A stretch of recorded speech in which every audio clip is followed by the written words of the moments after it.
মাননীয় সভাপতি, আমাদের প্রতিবেশী দেশ মায়ানমারে চলমান সংঘাত সমগ্র অঞ্চলের জন্য এক গভীর উদ্বেগজনক পরিস্থিতির সৃষ্টি করেছে। এটি যে শুধু আঞ্চলিক স্থিতিশীলতাকে ঝুঁকিতে ফেলছে তা নয়, বরং বাংলাদেশে আশ্রয়প্রাপ্ত বলপূর্বক বাস্তুচ্যুত রোহিঙ্গাদের তাদের মাতৃভূমি মায়ানমারে প্রত্যাবাসনকেও কঠিন করে তুলেছে। 8 বছর পার হয়ে গেল, রোহিঙ্গা সংকটের কোনো সমাধান হলো না। উপরন্তু বাংলাদেশ প্রতিনিয়তই মায়ানমার থেকে আগত রোহিঙ্গাদের আশ্রয় দিয়ে চলেছে। স্পষ্টতই সাংস্কৃতিক পরিচয়ভিত্তিক রাজনীতির কারণে রোহিঙ্গাদের উপর অধিকার বঞ্চনা ও নির্যাতন রাখাইনে অব্যাহত রয়েছে। রোহিঙ্গাদের প্রান্তিকীকরণ প্রক্রিয়া আর চলতে দেওয়া যাবে না।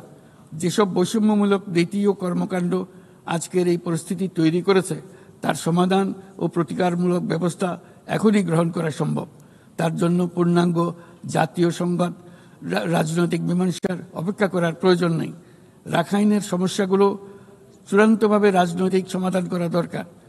তবে এর জন্য রাখাইন অঞ্চলের সংশ্লিষ্ট সকল জাতিসত্তার অংশগ্রহণে এমন একটি বন্দোবস্ত প্রয়োজন যেন রোহিঙ্গারা সম অধিকার ও নাগরিকত্ব সহ সমাজের অংশ হতে পারে।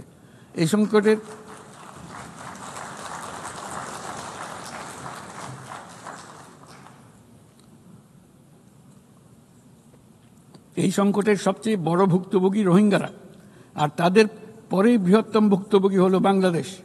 তবে আমাদের মনে রাখতে হবে যে রোহিঙ্গা সংকট কোনোভাবেই মায়ানমারের সঙ্গে বাংলাদেশের কোনো দ্বিপাক্ষিক বিষয় নয়। স্বাস্থ্যকর অল টাইম ফ্যামিলি কেক, সব সময় অল টাইম হেলদি লাইফ নয়, বরং আমরা শুধু একটি দায়িত্বশীল প্রতিবেশী এবং আন্তর্জাতিক সম্প্রদায়ের দায়িত্বশীল সদস্য হিসেবে আমাদের দায়িত্ব পালন করে যাচ্ছি। কিন্তু তহবিল সংকটের কারণে আজকে রোহিঙ্গা ক্যাম্পগুলোতে ন্যূনতম জীবনমান বজায় রাখার আমাদের যৌথ প্রয়াসও ভেঙে পড়ার উপক্রম হয়েছে। বিশ্ব খাদ্য কর্মসূচি তাদের জরুরি সহায়তা কার্যক্রমে মারাত্মক তহবিল ঘাটতির বিষয়ে ইতোমধ্যে সতর্ক করে দিয়েছে আমাদেরকে। অবিলম্বে নতুন তহবিল না এলে মাসিক রেশন অর্ধেকে নামিয়ে এনে মাথাপিছু মাত্র $6 নামিয়ে আনতে বাধ্য হবে, যা রোহিঙ্গাদের অনাহার ও অপুষ্টিতে নিমজ্জিত করবে, যা তাদেরকে আগ্রাসী কোনো পদক্ষেপ নিতে বাধ্য করবে।